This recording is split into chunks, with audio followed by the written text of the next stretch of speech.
پاکستان اور fun land نے باہمی تعاون سے 1.5 ملین یورو گرانٹ پر مشتمل نوجوانوں کے لیے ووکیشنل ٹیلنٹ بوسٹ پروگرام پر کام شروع کر دیا۔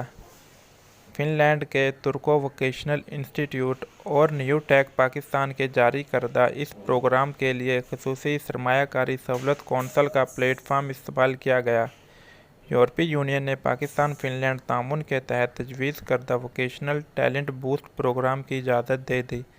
اس پروگرام میں ہوٹلنگ، تعمیرات اور صحت جیسے شعبہ پر توجہ مرکوز کی گئی ہے۔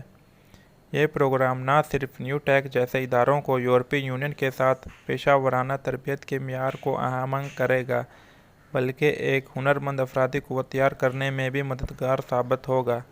اس پروگرام کے تحت تربیت یافتہ افراد کی پہلی کھیپ اکتوبر 2025 تک روزگار کے مواقع تلاش کرنے کے لیے فن لینڈ جائے گی۔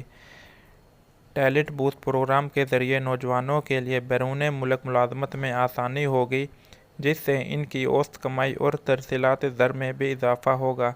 مذکورہ پروگرام خصوصی سرمایہ کاری سہولت کونسل کی ملک کی اقتصادی بہتری کے لیے کثیر الجہتی کوششوں کا ایک حصہ ہے۔